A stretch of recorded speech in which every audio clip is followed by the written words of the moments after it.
Bonjour à tous et bienvenue sur Netageo, c'est Mehdi et aujourd'hui on va parler d'un des événements les plus gros et les plus diversifiés que j'ai pu couvrir.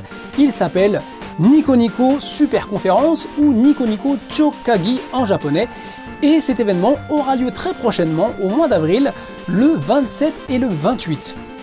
Et donc j'ai déjà présenté l'événement l'an dernier sur 4 épisodes, mais j'ai pas pu tout vous présenter, il me reste encore plein d'images à vous montrer, et si je vous les montre pas maintenant, je pourrai plus jamais vous les montrer. Donc aujourd'hui, on va en profiter pour montrer le reste, et pour parler en fait de cet événement, et pour parler du prochain événement, donc Nico Nico Chokagi 2, parce qu'il y a pas mal de nouveautés, donc on va en profiter pour vous présenter tout ça. Pour ceux qui n'ont pas vu les autres émissions, je vous conseille de checker en bas de l'écran, parce que je mettrai les liens, pour en savoir un peu plus sur ce qu'est cet événement. Commençons tout d'abord à faire le point sur ce qu'était l'événement de Nico Nico Chokagi de l'an dernier. Donc c'est un événement qui a lieu sur Markuari Messe, des halls 1 à 8, ce qui représente une surface de 57 000 m². C'est énorme. Et dans cette surface, vous avez un certain nombre de stands qui reproduisent les catégories du site Nico Nico Doga. Donc j'ai essayé de chanter, j'ai essayé de danser, j'ai essayé de dessiner, animer, jeux vidéo, divertissement, cuisine, politique et débat, enfin tout un tas de catégories. Et c'est ce qui explique la diversité des stands de cet événement. Des halls 1 à 3, c'est la zone gratuite et c'est pour la plupart des stands tenus par des sociétés. Je tiens à signaler aussi que dans le stand 1, il y avait beaucoup de Hitachi, vous savez, les voitures mangatisées.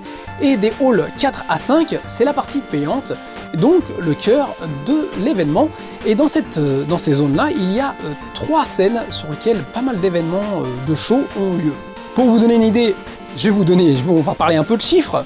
Donc, il y a eu 92 364 visiteurs et 3 470 766 visiteurs sur le net, chiffre de malade, avec une queue qui est dépassée 1,5 km, enfin 1,5 km pour rentrer dans l'événement, quoi. Je vous dis pas le truc, c'est vraiment le truc de malade.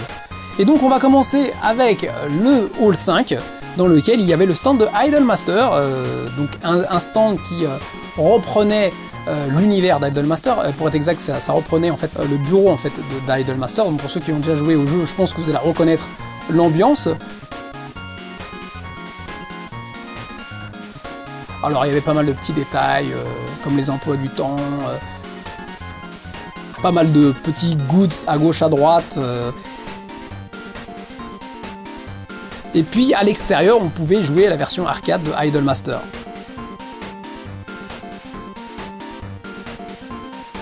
Voilà, maintenant on va du côté de Nico Nico Débat Coliseum. Alors ça c'est une des rubriques qui a pas mal de succès sur Nico Nico. Donc c'est une rubrique où il y a des reportages, des revues de presse, tout ça tourné en live. Ensuite on passe au milieu du hall 5 dans la partie Nodojiman. Donc Nodojiman c'est une partie où les utilisateurs chantent, font du karaoké sur scène. Alors ça déplace le karaoké, ça devient un vrai show quoi.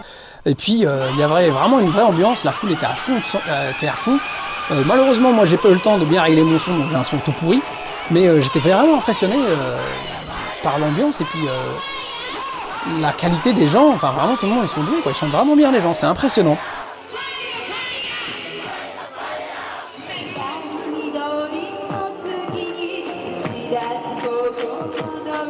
Juste à côté de ce stand, il y avait un stand qui s'appelle Cuisine Super Géante, où ils s'amusaient à faire de la cuisine énorme. Moi je suis arrivé et ils faisaient des pancakes qui étaient grands comme ça, c'est pas possible. Bon, ils faisaient plein de cuisine énorme. En parlant de ça, il y avait aussi un coin restauration, super coin restauration pour être exact, où il y avait pas mal de menus en collaboration avec plein de trucs, donc ça donnait des menus étranges. Et puis en passant devant un des stands qui s'appelle Super Communauté, je suis tombé sur une cosplayeuse de Madoka, donc j'en ai profité pour faire 2-3 shots. Et puis quand je me suis retourné, il y avait plein de gens derrière moi. C'est ça, quand on a une grosse caméra, dès qu'on commence à tourner quelque chose, ça attire l'attention, donc tous les autres photographes ils arrivent derrière. Donc c'est assez comique. En parlant de Madoka, il y avait un stand justement Magika Madoka, où un certain nombre d'objets, surtout des vêtements, étaient exposés.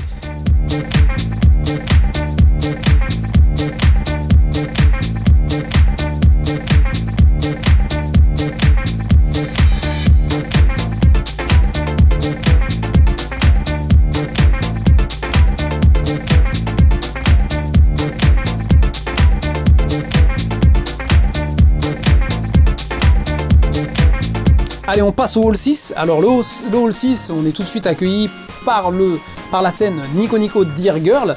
Et en fait, sur cette scène-là, c'était pas mal de doubleurs en fait masculins qui faisaient des talk shows. On sent déjà que c'est orienté pour les filles.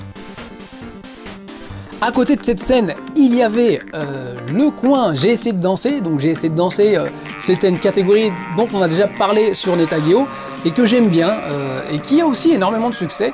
Et donc dans ce coin J'ai essayé de danser, on pouvait voir plein de gens en train de danser, des styles différents.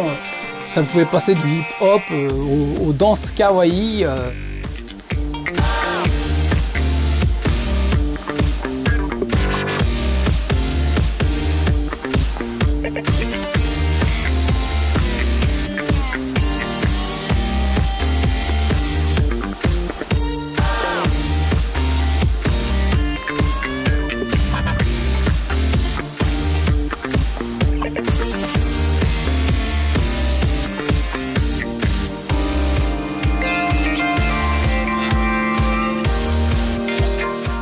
Et juste à côté de ce coin, il y avait une borne d'arcade qui s'appelle My My, que j'avais aussi présenté l'an dernier à l'EOU, donc cette borne d'arcade de jeux de rythme de Sega. Allez, on passe au centre du hall 6 pour un centre qui s'appelle Nico Nico Image et Manga. Et donc dans ce centre-là, ils imprimaient des illustrations de dessinateurs célèbres de cette catégorie. Enfin, ils les imprimaient sur des t-shirts. Donc vous pouviez aussi acheter ces t-shirts qui étaient des t-shirts en série limitée, spécialement imprimés pour l'occasion. Ensuite, on passe au stand qui était juste à côté, qui s'appelle Exposition Future et Super Espace. Donc dans ce stand-là, il y avait des maquettes de fusées, de satellites.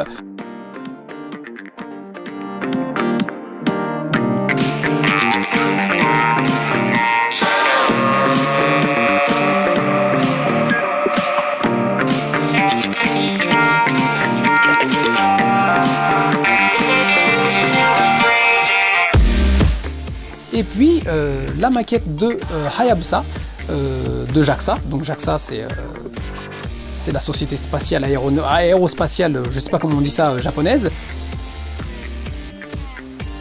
Et donc vous avez la maquette de Hayabusa. Et puis vous avez aussi pas mal de petits projets de satellites faits par l'équipe technique de Nico Nico. En parlant techno justement, on va passer au stand de Nico Nico Fabric 2.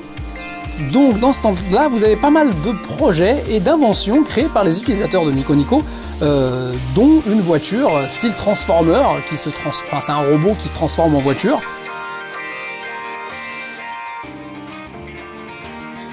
Vous aviez aussi des projets comme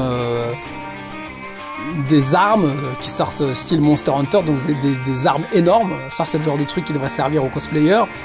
Vous avez aussi une power suit, les armures qui décuplent votre force. Un super spectre de musique, enfin un truc qui analyse la musique assez classe. Alors le truc c'est que ça mélangeait du rétro et moderne. Donc vous aviez des espèces de tubes, je vais pas dire cathodiques, mais c'est des tubes qu'on appelle Nixie. Des tubes Nixie en fait qui s'éclairent, enfin, dont la longueur de l'éclairage change en fonction de la tension électrique. Et puis en plus ils utilisaient des lampes qui affichent des chiffres, donc c'est le genre de lampe qu'on ne voit plus du tout, mais ça rend assez classe quoi, ça permet d'avoir un truc qui utilise du moderne et de l'ancien, et au niveau design ça tape pas mal quoi. Il y avait aussi des systèmes qui permettaient d'utiliser des manettes pour faire de la musique avec une NES ou une Super Nintendo. Et les utilisateurs, les créateurs de ce système m'ont fait l'honneur de jouer la musique de Dragon Quest.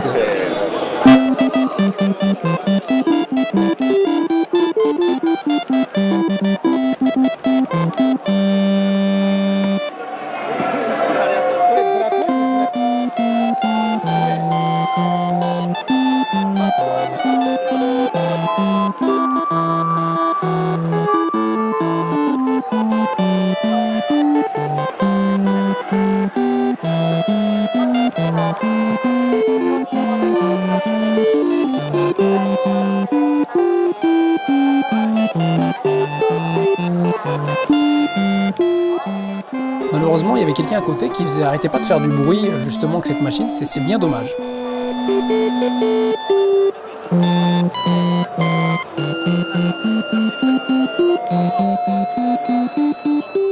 En parlant de musique, juste à côté, il y avait le stand de Nico Nico Kéon. Et donc c'est un stand où certains utilisateurs connus et des musiciens professionnels jouaient de la musique.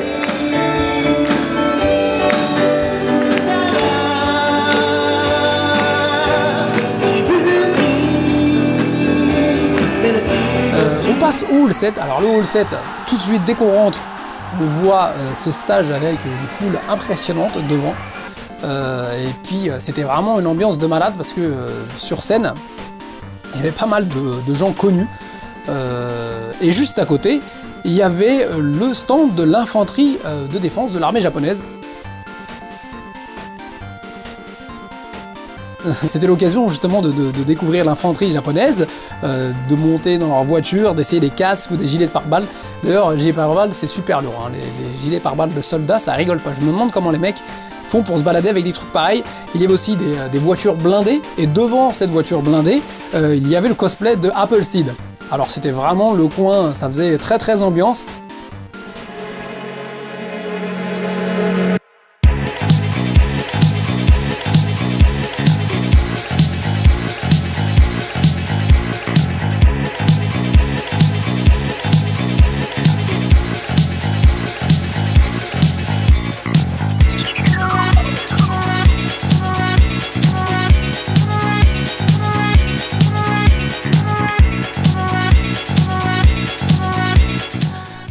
Je vous dis pas le succès qu'a eu ce cosplayer, et moi aussi je l'ai pris dans tous les sens. Et puis l'armée aussi, si on répondait à des petits formulaires où j'avais un système où il fallait montrer quelque chose sur internet et on pouvait récupérer des petits straps. On passe au stand de Super Undojo. Les gens s'affrontaient avec des katanas en mousse. Donc ils faisaient de l'escrime avec des katanas en mousse.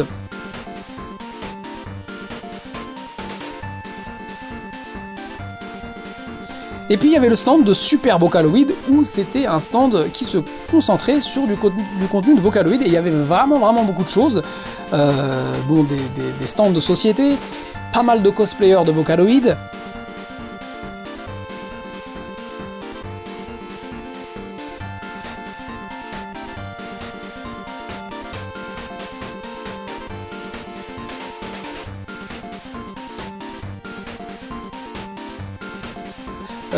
L'exposition de figurines de Vocaloid.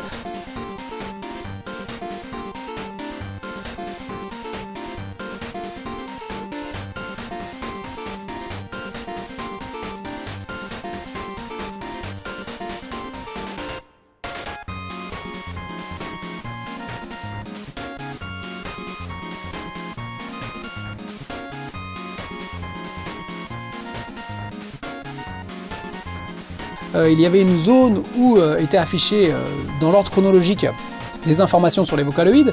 En dessous, il y avait tout un tas d'écrans pour montrer en fait le top des chansons Vocaloid.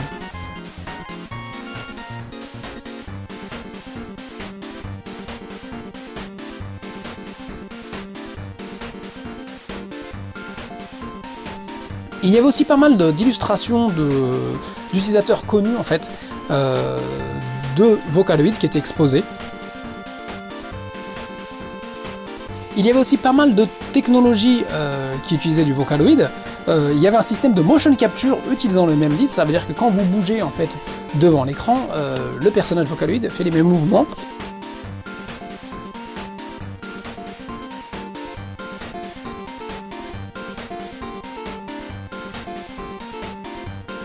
Il y avait aussi un système de pyramide en forme de glace qui utilisait l'iPad pour faire apparaître un personnage de Vocaloid.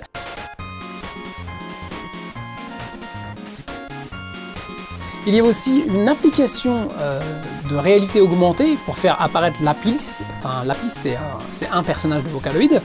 Il y avait aussi un clavier Vocaloid. Alors, comment ça marche? Vous avez un clavier qui vous permet de faire chanter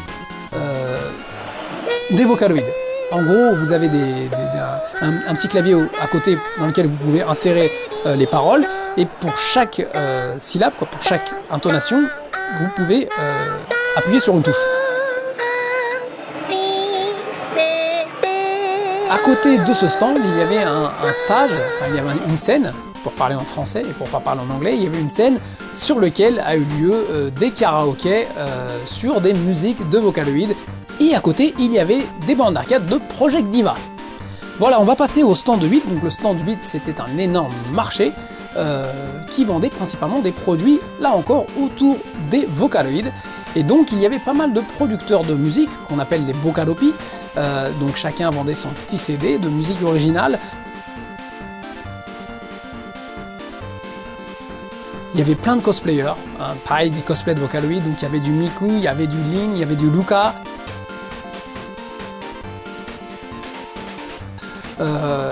Et puis j'avais posé juste quelques questions sur un coin de table et chaque personne avait des musiques complètement différentes. Alors il y en a il y a un groupe c'était du hard rock, l'autre c'était des ballades et puis juste à côté c'était de la trance, donc c'est assez marrant. Puis il y avait un gars qui était à fond aussi sur son CD là, assez comique. Et puis il n'y avait pas que de la musique, il y avait aussi des illustrations, des mangas autour des Vocaloid. Voilà, je pense avoir présenté pas mal de choses déjà sur le Nico Nico Chokagi, donc pour ceux qui nous suivent depuis le début, je pense que vous commencez à vous faire une idée de l'ampleur de l'événement. Malheureusement, je n'ai pas pu tout vous présenter parce que c'est un truc de dingue, j'ai même pas eu le temps en fait de tourner la caméra partout, il y a plein de trucs, je suis passé en flèche, mais c'est vraiment un événement impressionnant. Et donc, le 27 et le 28 avril aura le deuxième volet, c'est-à-dire Nico Nico Chokagi 2, qui semble avoir upgradé, c'est-à-dire qu'il y a encore plus de trucs. Et d'ailleurs, cette fois-ci, Nintendo sera de la partie, et donc on aura un stand qui recréera l'univers de Super Mario. Sony aussi sera présent et présentera ses dernières nouveautés, donc on pourra jouer à ces dernières nouveautés. Il y aura les producteurs de Monster Hunter 4, de Gyakuten Saiban 5, de Resident Evil HD, de Dragon Quest X, donc ils nous parleront de leur jeu. Je pense qu'on aura pas mal de surprises et d'annonces. Il y aura aussi des compétitions de jeux de combat avec des joueurs très connus et plein d'autres sortes de... Enfin, en fait, plein de jeux à tester. L'infanterie japonaise cette année sera encore présente, mais cette fois-ci ils vont carrément ramener un char, si j'ai bien compris. Le World Cosplay Summit aussi sera présent, donc on aura des shows du World Cosplay Commit, et il semblerait qu'il y aura une sélection aussi de participants pour le World Cosplay Summit. Donc le World Cosplay Summit, c'est pas que du simple cosplay, hein, c'est vraiment tout un spectacle, toute une représentation autour des personnages. Il y aura aussi des dessins en live faits par 13 mangaka vraiment connus. Ça aussi c'est un truc impressionnant, un truc à voir. Et puis au niveau techno, il y aura pas mal de choses intéressantes, entre autres le système qu'on vous avait présenté lors des 3 ans de l'anniversaire de Gomi au Nico Fare, donc ce système de réalité virtuelle qui vous fait apparaître un personnage sur scène, et donc il y aura la toute dernière version au Nico Nico Chokagi, et donc ça sera l'occasion de voir ce que ça va donner. Il y aura aussi des lunettes un peu magiques, alors je sais pas si vous voyez dans Nico Nico Doga il y a des messages qui défilent. Et bien quand vous mettez ces lunettes, vous verrez aussi des messages défiler. Ça c'est le truc, il faut que je vois ce que ça donne. Il y aura aussi un planétarium fait main, utilisant des images 3D. Là encore c'est un truc à voir. Dans la partie Nico Nico débat, enfin Coliseum débat, il y aura vraiment des gens très connus qui y participeront. Enfin bref, tout un tas de choses qui font que bon... déjà que c'est un événement qui était énorme, là l'événement est encore plus gros. Et je pense qu'on entendra encore parler plus. Moi j'ai déjà mis pas mal de temps à présenter déjà l'événement l'an dernier, alors là je sais pas ce que je vais faire pour l'événement cette année. Et en plus je ne vais pas qu'au Chokagi, je vais aussi au Cho Party, donc c'est une soirée qui a lieu après le Chokagi, où il y a pas mal d'artistes qui se produisent sur scène. Donc je vais vous dire que je me fais un plaisir de participer à l'événement. Bien que bon, il faut que je tourne, que je fasse... que je couvre l'événement, donc je peux pas forcément prendre mon temps et faire ce que je veux, mais c'est vraiment, là je suis motivé pour aller voir l'événement. Voilà, je pense avoir fait le tour de la question. On a parlé beaucoup de Chokagi, et on va continuer à en parler, et ce qui est marrant c'est que depuis que j'ai participé à cet événement, je m'intéresse beaucoup plus au contenu Nico Nico Doga, et d'ailleurs sur Neta Dego, on vous avait présenté plein de choses depuis qu'on a participé à cet événement. Voilà, la semaine prochaine, sur la prochaine émission, je pense qu'on parlera du Tokyo Anime Fair. Donc on va parler un peu d'animé, hein. Donc là les nouveaux animés depuis le début avril ont commencé à être diffusés, donc j'en ai commencé à regarder quelques-uns, donc commence à avoir des trucs qui me disent ah, ça c'est pas mal, ça risque de percer. Donc on en parlera très prochainement. Voilà, j'espère que l'émission d'aujourd'hui vous a plu. Ça a été long, mais j'attends vos commentaires avec impatience en dessous de la vidéo. Voilà, je vous dis à très bientôt. Sayonara.